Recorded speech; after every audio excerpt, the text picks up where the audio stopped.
Hello बच्चों, class 6 आपकी English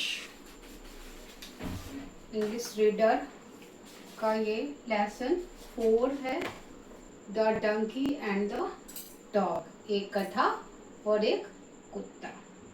इसके पहले मैं आपको एक कहानी छोटी सी सुनाती हूँ कि एक राजा था और उस राजा के पास एक तलवार थी। राजा को अपनी तलवार बहुत प्यारी थी। वो हमेशा उसको यहाँ पे यूं कस के ऐसे करके यूं लगा के रखता था और रात पे सोते समय भी अपने पास ही रखता था कि पता नहीं कोई दुश्मन रात में ही आ जाए तो फटाक से उठा के लेके तलवार, जैसे कि आजकल हम लोग फोन अपने पास में रख लेते हैं, तो वो अपने पास रखता था। तो मतलब तलवार जो थी ना, उसको बड़ा घमंड आ गया, बहुत इतराती थी वो कि मैं तो राजा की कितनी प्यारी हूँ। वहीं पर एक सुई पड़ी रहती थी, दर्जी था तो एक सुई थी। तो जब भी सुई जो थी वो तलवार को देखती, तलवार सुई को देखती तो तलवार ऐंठ जाती और कहती, देखो तुम कैसी दुबली पतली छोटी सी हो और मुझे देखो, मुझे राजा कितना प्यार करता है। लेकिन सुई बेचारी कुछ कहती नहीं थी, शांत रहती थी। छोटी थी पर समझदार थी। एक दिन क्या हुआ कि राजा युद्ध पे गया और वो बहुत दरबार में था। अचानक से हमला हो गया तो वो अच्छी पोशाक में ही चला गया और वो लड़ भिड़ के अपना तलवार से शूं शूं करके आ गया। अब तलवार वो और चौड़ी हो गई, खुश हो गई कि अरे वाह, मैं तो मतलब बहुत महान हो गई, राजा को जितवा दिया मैंने तो फिर लेकिन वो जैसे ही आया राजा, उसने अपनी पोशाक देखी फटी फटी और उसने तुरंत दर्जी से कहा कि इसको जो है फटाक से सिलो, और चूंकि रात में फिर से जो है दरबार लगेगा और मैं यही पोशाक पहनूंगा। तो अब सुई का काम आया, दर्जी ने सुई ली और उसको अच्छे से पूरी उसको सिल दिया। राजा बहुत खुश हो गया और सुई जो थी उसने कहा, देखा बहन, अब जो है यहाँ पे मेरी जरूरत थी तो मैं काम आई, जहाँ आपकी जरूरत होती है वहाँ आप काम आती हो। आप बड़ी बहन हो, मैं छोटी बहन हूँ, लेकिन मेरी जगह आप नहीं आ सकती हो और आपकी जगह मैं नहीं ले सकती हूँ। तो ऐसे करके दोनों में समझौता हो गया। तो कहने का मतलब ये है कि जहाँ पे जिस चीज की आवश्यकता होती है, जो चीज जैसी होती है, उसकी उपयोगिता उसी तरीके से होती है ना। आप हर चीज को हर जगह नहीं इस्तेमाल कर सकते हैं। ये फर्क हमें जीवन में समझना चाहिए और ये हमारी जो लेसन है ये हमें यही सिखाता है। इसकी जो सबसे लास्ट में दी हुई लाइन है वो मैं सबसे पहले पढ़ती हूँ।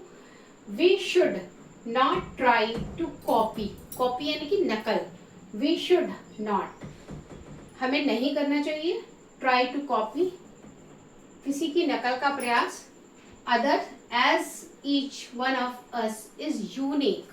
देखिए ये वर्ड यूनिक जो है इसको हमेशा जीवन में ध्यान रखिए। यूनिक मतलब होता है कि आप अपने आप में अलग हैं। सबकी विशेषताएं अलग होती हैं। सचिन तेंदुलकर की जो विशेषता थी वो शाहरुख खान की नहीं हो सकती, शाहरुख खान की विशेषता जो थी वो सचिन तेंदुलकर में नहीं हो सकती। दोनों अपनी अपनी फील्ड में हैं और वो वहीं पर के लिए बने हुए थे और वही काम वो अच्छा कर सकते हैं।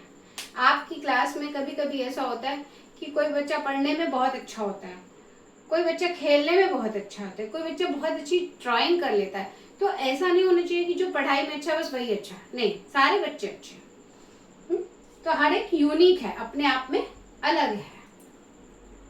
अब देखिए भगवान भी तो है हमारे, हम लोग भगवान मानते तो क्या, भगवान शिव जो थे वो कहते हैं संहार के लिए जाने जाते हैं, विष्णु जी जो है वो पालन करने के लिए जाने जाते हैं, ब्रह्मा जी जो है वो कहते हैं मनाए उन्होंने प्रकृति। तो सब चीज अलग अलग है, हर एक का काम अलग अलग है। खैर बातें बहुत हो गई, come on to the point. Lesson के पहले वर्ड मीनिंग आज देखिए मैंने थोड़ा चेंज किया है, मैंने आपके लिए प्रोनाउंसिएशन भी लिख दिया है। और कभी कभी लोगों को लग सकता है कि मैं बहुत छोटे छोटे वर्ड्स भी लिख देती हूँ, बट मैं जैसा कि मैंने पहले ही बताया, मैं ये वीडियो बेसिक के बच्चों के लिए बना रही हूँ और आई थिंक सो वो बच्चे इंग्लिश में बहुत काफ़ी कमज़ोर होते हैं। तो एक बार पढ़ लेते हैं एंड देन लेसन स्टार्ट करते हैं। वॉशर मैन यानी कि धोबी, डंकी यानी कि गधा, रिवर नदी, कैरीड ले जाना, इनसाइड अंदर, होल पूरा, हैप्पी खुश, लिक चाटना, मास्टर मालिक, जंप कूदना, आर्म भुजा, वांटेड चाहना, श्योरली यानी कि निश्चय, थॉट यानी कि विचार करना, पैटिंग यानी कि थपथपाना, बिगर यानी कि बड़ा, अंडरस्टैंड समझ में आना, डिफरेंट यानी कि अलग। आइए let's start our lesson. A washerman had a donkey. एक धोबी था, वॉशरमैन यानी कि धोबी, हैड ए डंकी उसके पास एक गधा था। हैड ये आपका पास्ट टेंस आ गया। स्टोरी हमेशा पास्ट टेंस में होती है। देखिए जब भी मैं लेसन पढ़ाती हूँ बोर्ड पे लिखने का सिर्फ यही मतलब होता है कि मैं आपको उसके ग्रामर के पॉइंट्स भी बताती जाऊं। तो हैड, हैज, हैव, इनका अर्थ होता है कि मेरे पास ये है। जैसे हम लोग बचपन में पढ़ते थे I have 2 eyes, I have 2 hands, तो या मेरे पास 2 पेंसिल हैं, आई हैव 2 पेंसिल्स, इस तरीके से। तो ये हैड का मतलब यही होता है और ये पास्ट टेंस में इसलिए हैड है। अगर प्रेजेंट टेंस में होता तो हैव होता। हैज और हैव, हैज आता है सिंगुलर के लिए और हैव आता है प्लूरल के लिए। तो ए वॉशरमैन, वॉशरमैन और पास्ट टेंस में केवल हैड का प्रयोग होता है, चाहे वो सिंगुलर हो या प्लूरल हो, मतलब एक वचन हो या बहुवचन हो, वो हैड ही आएगा। वॉशरमैन हैड ए डंकी, एक धोबी के पास गधा था, नेचुरली होता ही है, एंड ए डॉग और एक कुत्ता भी था। तो अब एक कहावत है, धोबी का कुत्ता घर का ना घाट का, तो उस पे मत जाइएगा, यहाँ पे तो कुत्ता बहुत प्यारा है। Washerman had a donkey, washerman के पास एक गधा था, एंड ए डॉग और एक कुत्ता था। अर्ली एवरी मॉर्निंग, हर सुबह, एवरी माने प्रत्येक, मॉर्निंग सुबह में ही used to go to the river to wash clothes. धोबी जो था वो हर सुबह में निकल जाता था और जाकर के कपड़ों को साफ करता था। नदी के किनारे, रिवर के किनारे, नदी के किनारे चला जाता था। Wash the clothes, the donkey carried the load, the donkey carried the load, जो गधा था वो बोझा ढोता था। ऑफ क्लोथ्स, उन कपड़ों को वो लाद के धोबी ले जाता था। A washerman had a donkey and a dog. Every morning he went to the river to wash clothes, and the donkey carried the heavy load. कहते हैं ना कि गधा मतलब बोझा ढो रहा है, तो मतलब कि गधा है। तो वो ढो रहा था। He lived in a shed outside the master's house. ही देखिए क्या है, प्रोनाउन है, किसके लिए आया है, गधे के लिए आया है। He lived. The donkey carried, donkey है यहाँ पे आया है noun. The donkey carried the load of clothes. Donkey जो है वो कपड़ों का बोझा ले जाता था। Then अभी प्रोनाउन है he lived in a shed, वो एक शेड में, छाए में नीचे रहता था। आउटसाइड यानी कि बाहर, द मास्टर्स हाउस, मालिक के घर के बाहर वो रहता था। And the dog used to stay inside the house. The donkey lived in a shed outside the master's house, while the dog stayed inside all day long. जो कुत्ता था वो used to stay inside the house। देखिए ये यहाँ पे आपस में ऑपोजिट्स आए हैं, आउटसाइड और इनसाइड। आउटसाइड यानी घर के बाहर, इनसाइड यानी कि घर के अंदर। गधा शेड में रहता था और कुत्ता प्राय घर के अंदर ही रहता था। यूज्ड टू स्टे, ज्यादातर वो घर के अंदर रहता था। द होल डे लॉन्ग, पूरा दिन वो घर के अंदर ही रहता था। इन द इवनिंग, और शाम को, the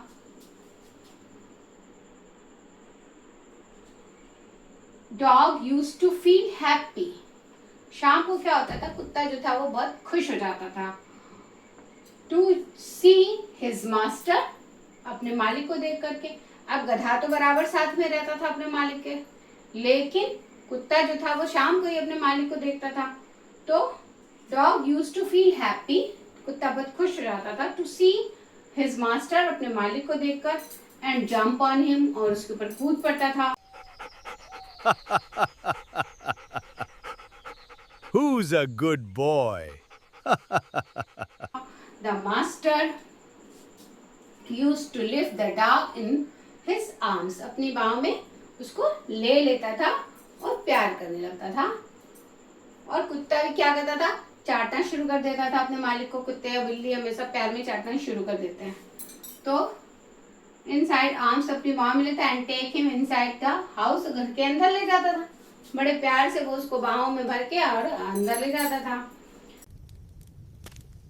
The master lifted the dog in his arms and carried him inside the house.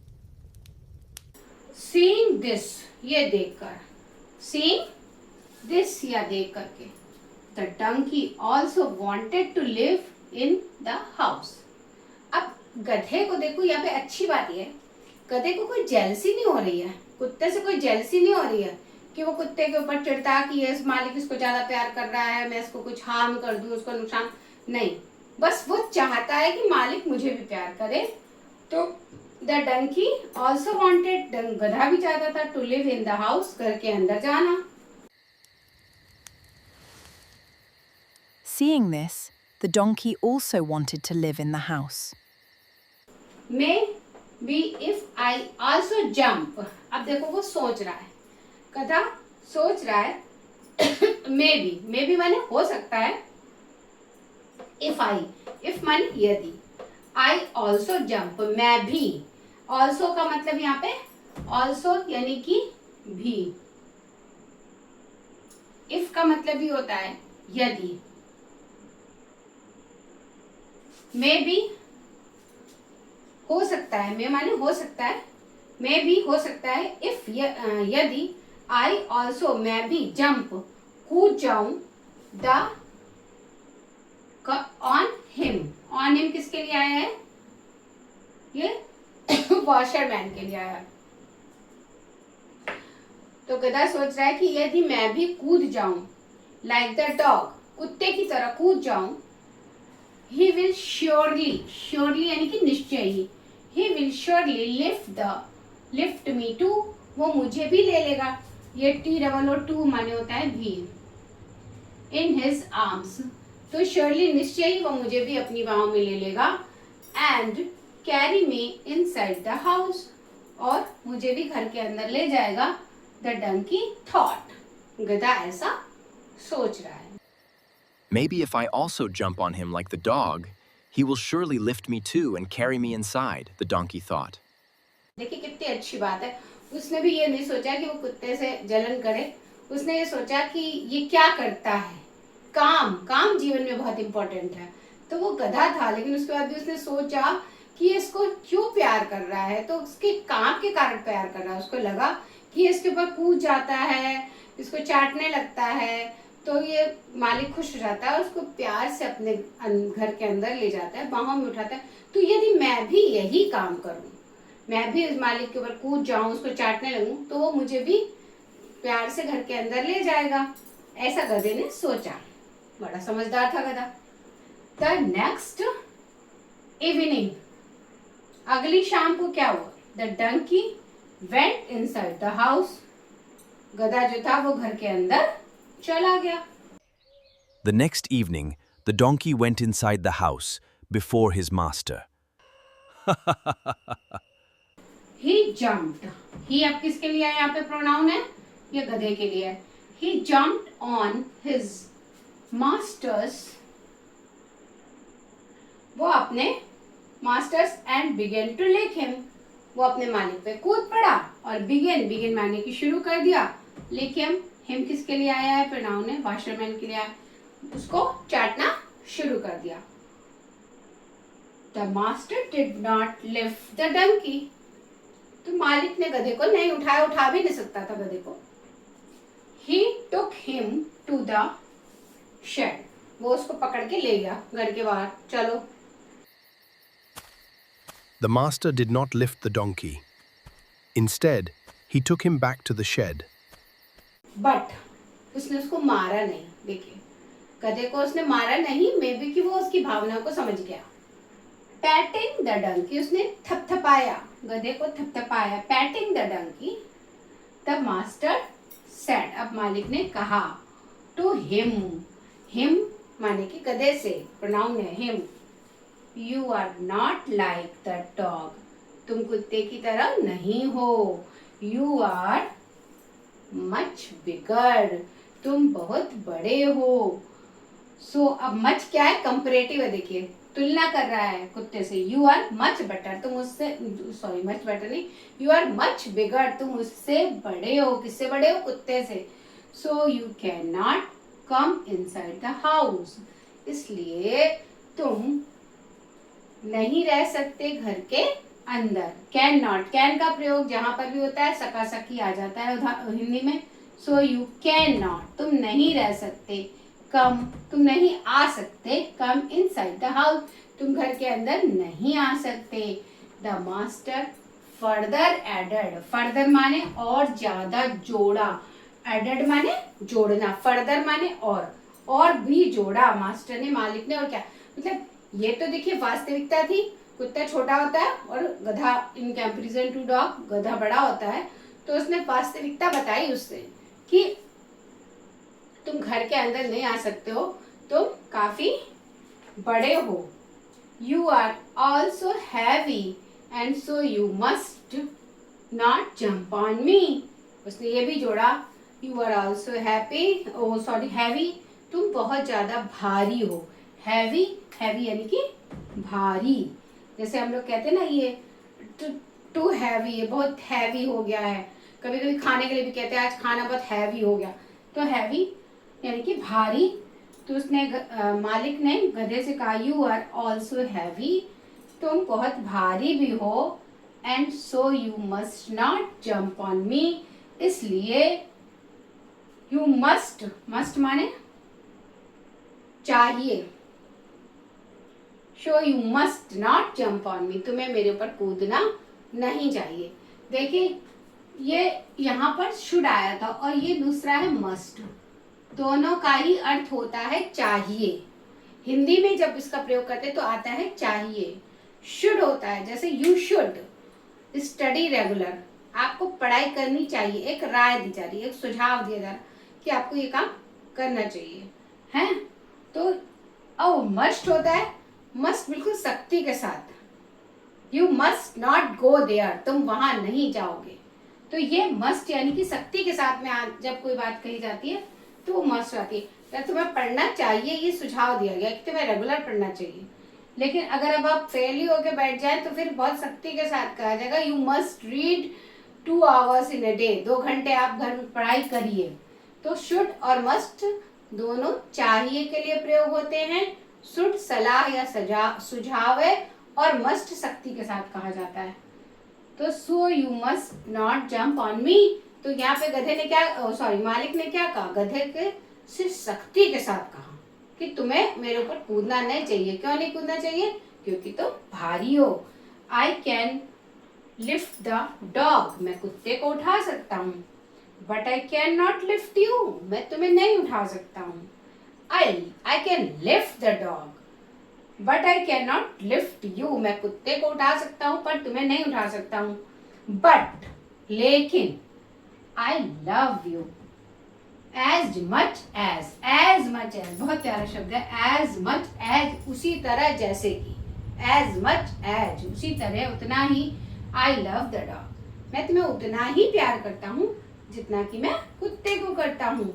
You must understand, तुम्हें समझना चाहिए, यू मस्ट अंडरस्टैंड, समझना चाहिए, दैट यू आर डिफरेंट, कि तुम उससे फर्क हो, तुम्हारे में अंतर है।